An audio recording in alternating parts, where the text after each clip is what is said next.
I'm Corey Jacobson from Phoenix Theaters, and you're watching Movie Show Plus. Coming up on an all-new Movie Show Plus. New interviews with the cast of Hamilton. But I think the larger theme of the show is really legacy. I think it's giving a whole new kind of access to a whole bunch of people who couldn't have access before. Greg Russell talks to some local filmmakers and business owners. And I got to chat with Emily Mortimer, star of the new horror film, Relic. What are some things in real life that make Emily Mortimer afraid? Rats, flying, and chat shows. All that, plus a whole lot more, coming up on Movie Show Plus. Target's disappeared, sir.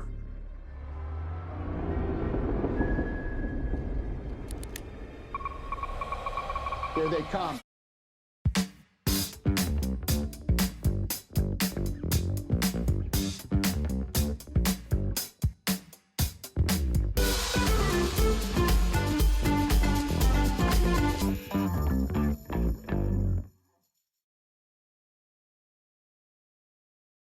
It's that time again, everybody. Movie Show Plus coming right at you right now. I'm Tom Santilli, movie critic for Movie Show Plus, here with Greg Russell, good to see you. Oh, how you doing, Tom?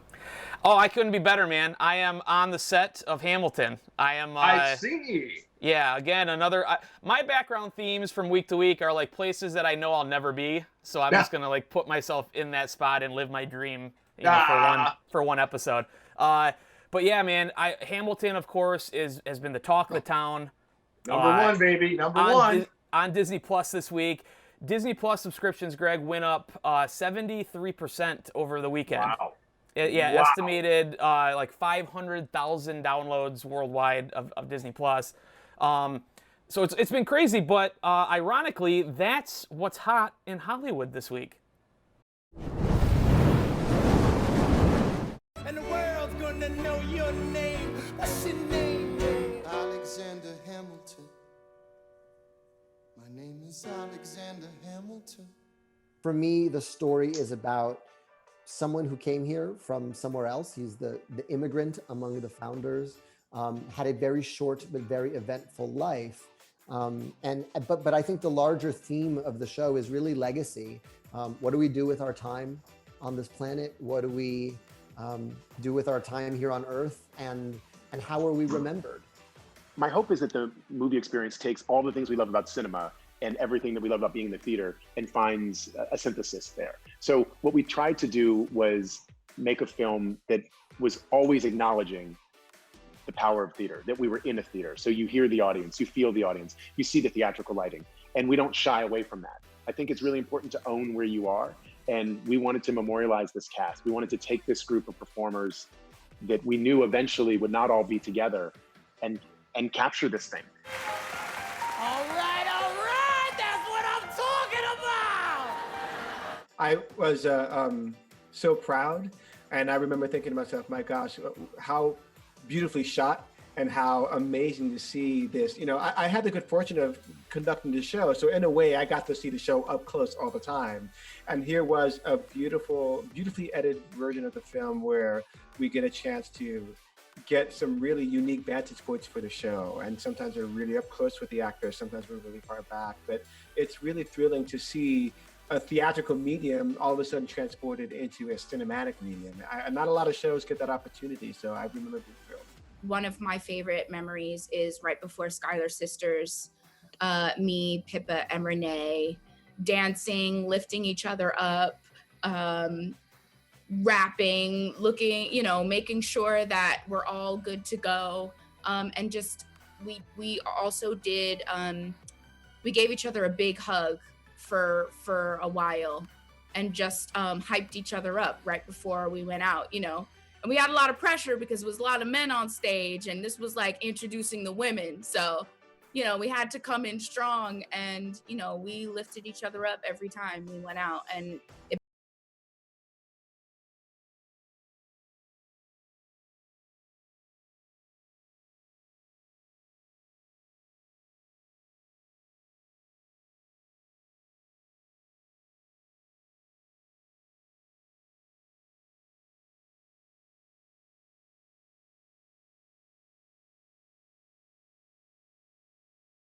the film, and I was so emotionally taken aback. I just was so proud of all the work that we had done. And the thing about this film is that at every single angle, every single shot, every single moment, you have the best seat in the house. It feels a lot like it did before we opened off Broadway. I'm so much more interested at this point in the other half of the conversation. I want to hear from them. I want to hear what people think about it. I want to hear what it means to them today. Does it have a different resonance? You know, I feel like I said everything that I had to say. When I was a kid, there wasn't a ton of mentorship in terms of, I dreamed of being on Broadway. It was very far away. I grew up in Ohio.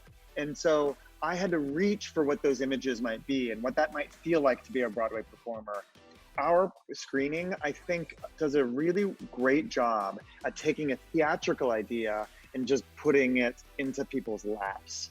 And so people all over the world and all over our country, young people will look at it and they will maybe get a better view of theater than they've ever had. You know, there's no live Hamilton performing at the moment. So like, it's a good way to keep people engaged in the show. And I think it's giving a whole new kind of access to a whole bunch of people who couldn't have access before by virtue of the fact that there's only so many seats in the theater, and also because they are prohibitively expensive for the bulk of people in the world. So this is a cool thing to do. I think the thread of youth-led revolution is one that's particularly important these days, as we see our young people sort of in the streets advocating for accountability and for change from our systems of power. And I hope this can be used as a piece of inspiration for them. Of course, it's going to be fun to do. These are the most insane people that I've ever been around, talent-wise, smart and insightful, and just a force. And so whether the world loved it or not, it was going to be the best thing that I was ever a part of. Those were my favorite moments, when I stopped taking myself so seriously and just was silly and laughed and you know, and received the gift, which was this family. I think it's the right time to release Hamilton because after George Floyd was murdered, a lot of people felt the need to have a conversation finally about systematic racism in this country. And I think in order for that to happen, it requires people to be relentless with their voice, to constantly speak out every chance they get, and to demand to see an America that they believe is just and true. And I think that's exactly what Alexander Hamilton was doing. That's exactly what he wanted to do. That's why he decided to speak out and become a lawyer, and why he wrote the Federalist Papers. He was determined to say, look, if this country is going to be created, it should be created a certain way that I believe is equal and fair. And people now are just saying, well, the country was created, but we think it should change in a way that's equal and fair. And I think if you take the time, you'll see the parallels between the movement that's happening and the movement that happened then. No one else was in the room where it happened, the room where it happened, the room where it happened. No one else was in the room where it happened, the room where it happened, the room where it happened. No one really knows how the game is played, the art of the trade, how the sausage gets made. It was like a little secret that we had. Like, yes, we're sharing this thing with you and it's for all the world to see, but we did get a little part of it that was like just our own, and it was really special. That moment in September when we let the world in on the entire story of the show, because the entire story is in that cast album. And I'm looking forward to the echo of that when we give the world this movie that is a document of that time. Stunning, breathtaking, magical. If those words actually really still mean something, that's what this is. It is to me a miracle because it is everything that is so beautiful and so possible about a theatrical expression, and everything that is so beautiful and uniquely possible about a cinematic expression fused together. If you think you never saw it, you're okay, because you will get to see it in this movie. If you think you did see it, you haven't seen it yet.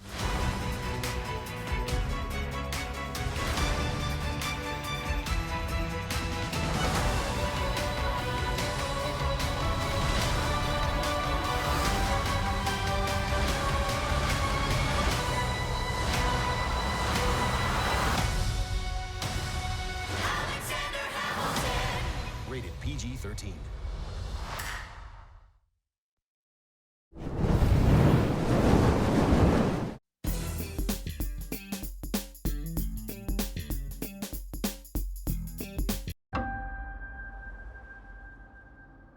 When was the last time you spoke to her? It's been a few weeks. Gran? Mom? Mom! She called me a few weeks ago. I think she was scared. She thought someone was coming into the house. Hi, Emily. Hi, Tom. So this movie, this is pretty tense, horror film. What are some things about this kind of movie that made you drawn into it? I was in love with it from the minute I read the script. I felt just so taken by it, by the writing. I felt that Natalie, who had co-written the script and is the director, I could tell she was a real visionary, that she was a real filmmaker, that she had a real take and a world that she was creating, and a really brilliant visual sense. You could tell that just from the way that she wrote her screenplay, and that it was dealing with a subject that is very, I think, shied away from in our culture, which is death, which is the actual process of sort of dying, and watching someone you love do that, and she dealt with that subject in a way that was going to very truthful to the genre. It was a great, entertaining horror film, but it also transcends the horror genre, and it's more than just a horror film. It's about the horror of real life. Yeah, that some of the best horror movies too are not just like monsters running around. They have deeper meaning, and this movie definitely has a lot of like deeper metaphorical, intelligent kind of themes in it. Yes, I really agree. It really gets at something about, about the human existence in a way that's pretty epic and pretty intense. What are some things in real life that make Emily Mortimer afraid? Oh my God, flying, and I fly all the time. I fly all the time, and I'm terrified of it. I hate it. Rats, I can't stand rats. I mean, if I see a rat, or if even I think of a rat, it makes me just wake. What else scares me? Mice I don't really like. Rodents, I just don't really like rodents. That's it. I'm pretty scared on chat shows. I find them quite scary. Rats, flying, and chat shows. Now, do you have any like scenes to you that were memorable in shooting this film that stuck out to you? Without giving away too much of the plot, were there any things that you were looking forward to filming, or just that you found to be exciting while doing? Well, the scene that I loved the most was the scene where it was just the three women in this kind of strange like fight sequence after they've kind of birthed through the walls of the house back into the living room, and it was hilarious and wonderful and sort of intense. But to have these three women, one of whom's in her 70s, and then me, nearly 50, and then Bella, who's young and fit. Like tearing at each other, and then we were being directed by a female director and three female stunt women. Wow. And it was just great. It was all these women just creating this mad fight sequence together that I really got a kick out of. Emily, thank you so much. It was great to talk to you. I'm a big fan of yours. Best of luck with the movie, and stay safe. Thank you so much. You too. Look after yourself. I'm here to help you, Mum. I can see you.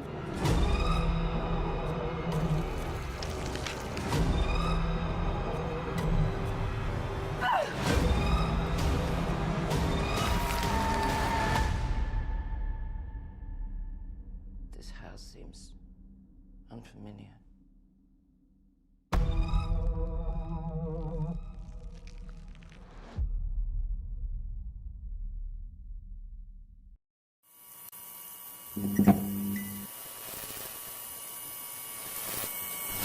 It's Devil's Night. Get me out of here. How do we stop this thing? It doesn't stop until it's finished with what it was summoned to do. It was the devil.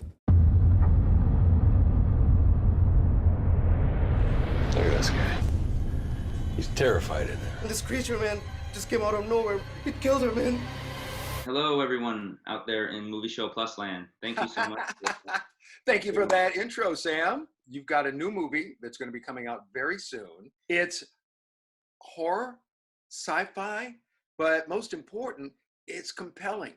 You know, you get pulled into the story right from the very beginning. Well, I appreciate your thought on that.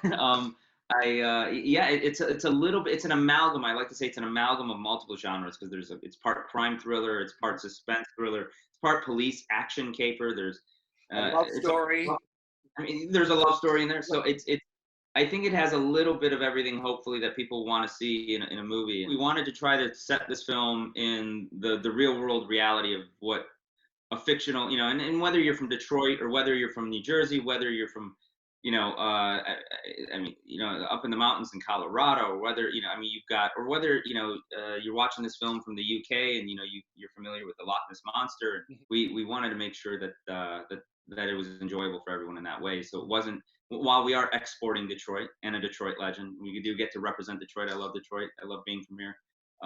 We wanted to make sure that everyone was able to identify with a character, because a lot of people go, how'd you film in Detroit? What's Detroit all like?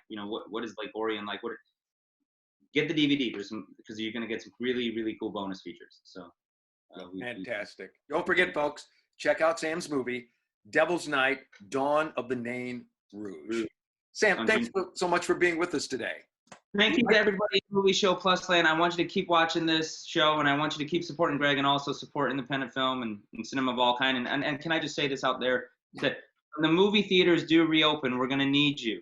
And thank you for supporting this film as well. And yes, I'm going to hold you to your cameo on the next one. We've already got it. Looking forward to it, Sam. Look at your profile.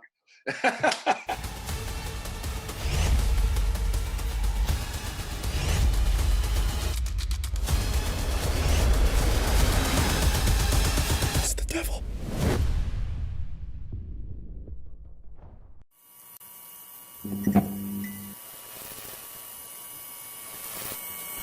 Today, it is my true pleasure to have Marshall Montgomery Favors and Lazar Favors on right now. Right. They're both part of the Trinity Film Festival and a couple of other things. We want to find out what they've got going on, and if you're a filmmaker, maybe how you can get involved. We started Trinity 14 years ago. Wow. Can you believe it's been like that long? And there were 3 filmmakers that started it. We were going to do it for like 3 years, and that was it, right? Right. But we just thought it was a great way to bring community together.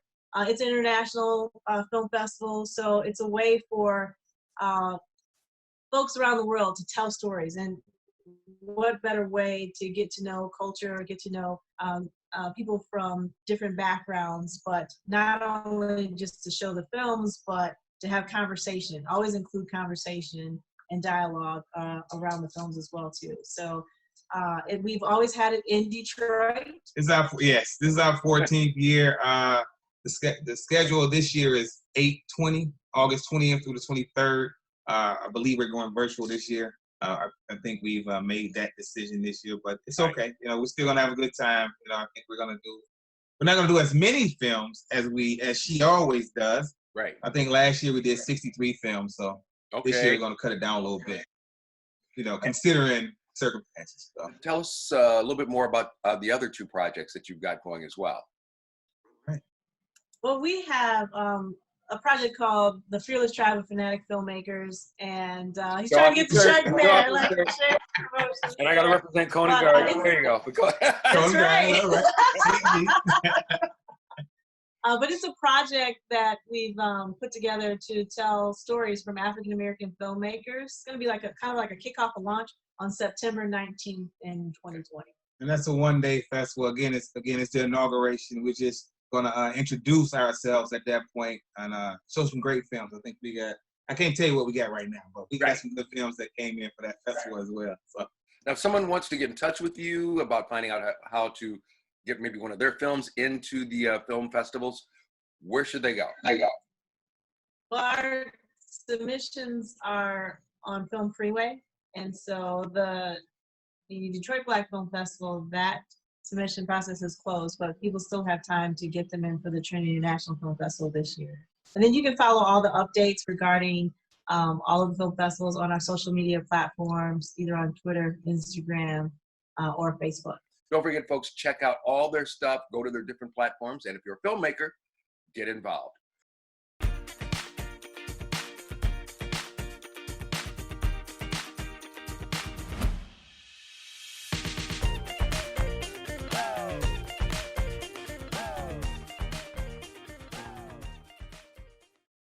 We're going to do something a little bit different this week on the review segment, just because there are actually a lot of new movies coming out streaming this week. So instead of going through them all on the show, I'm instead going to urge all of you out there to go check out my reviews and my takes on all these new movies on our website. Go to movieshowplus.com and go to the movie review segment and find all of my new reviews. But here are a list of just some of the movies that are new on streaming this weekend. The Old Guard is new on Netflix. It stars Charlize Theron, and it's sort of an action movie with a sci-fi twist. Earlier on the episode, you might have seen me speak with Emily Mortimer. She stars in a trippy new horror film called RELIC, which is also streaming this week. Then there's Greyhound, a World War II naval combat movie that not only stars Tom Hanks, but was written by him as well. Greyhound is new on Apple TV Plus this weekend. Last and certainly not least, Andy Samberg and Kristen Milioti star in a new rom-com coming to Hulu this weekend called Palm Springs, where they both get stuck in some sort of a Groundhog's Day time loop while attending a Palm Springs wedding. For more detailed reviews of these and other movies, please check me out on Rotten Tomatoes.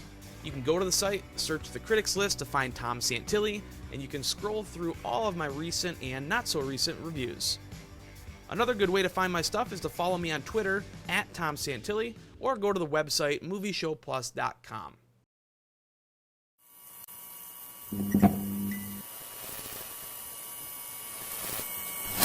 And welcome back to Movie Show Plus. I'm Greg Russell. Now, as you know, we always talk about movies, but also stage plays are something else that are very special to us. Well, coming up, there is a play called Ghostlight here in Detroit that is going to premiere very soon, and it's going to be all over the place. How you doing, guys? Hey there, how are you? Doing good. How are you?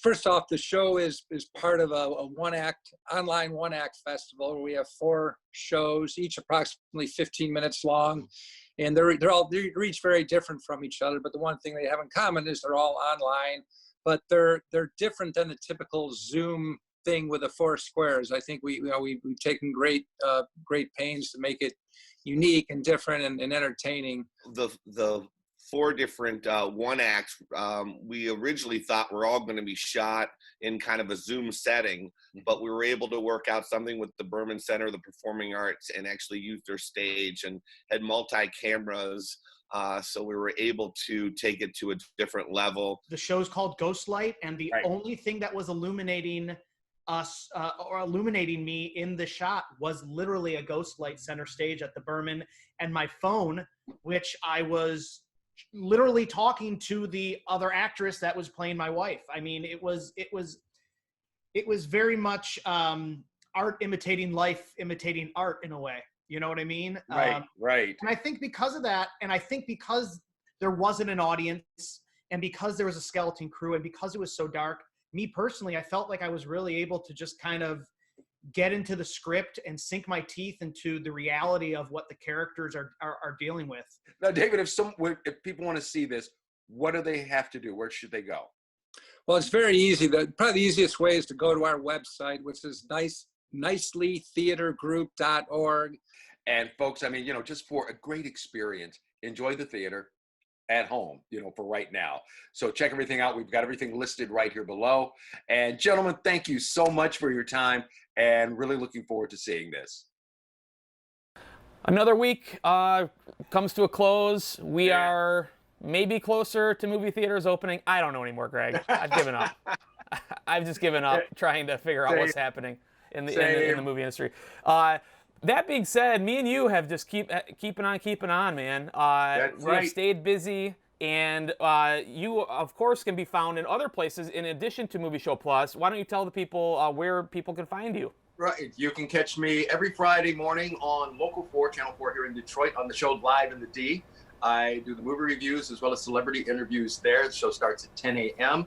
And then right before that on WJR, I'm on with Paul W. Smith every Friday morning at approximately 8:15. And we talk movies and a lot of other fun stuff. So join along there. And Tom can also be seen other places as well.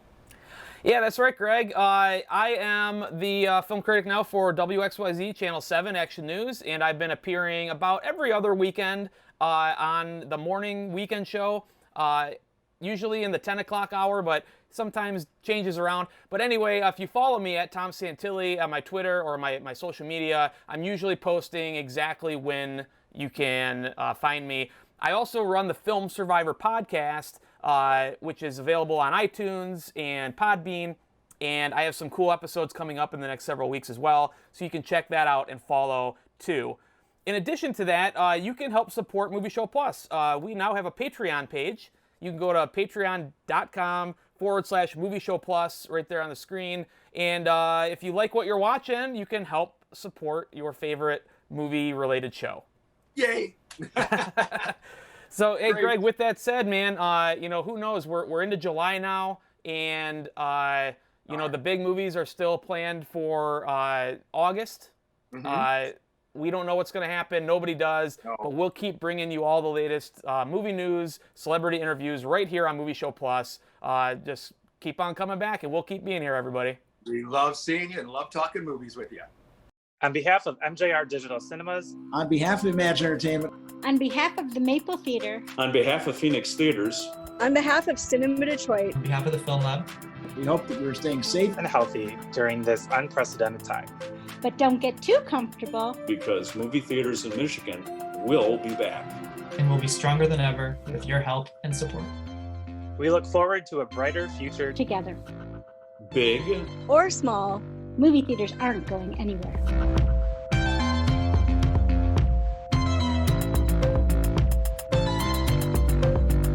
We will see you at the movies. We'll see you at the movies. We'll see you at the movies. We'll see you at the movies. We'll see you at the movies. We'll see you at the movies.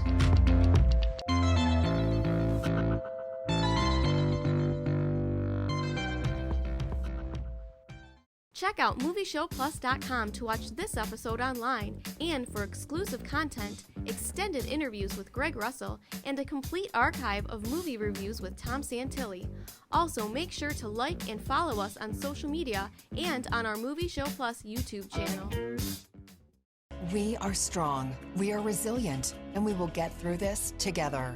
But these are stressful times, and it's important to also practice good self-care. It's normal to feel overwhelmed, anxious, or afraid, but there is hope. Reach out to someone, connect with your friends, stay in touch with your community, and know that you are not alone. Learn more at wearebroadcasters.com/hope, furnished by the National Association of Broadcasters and this station.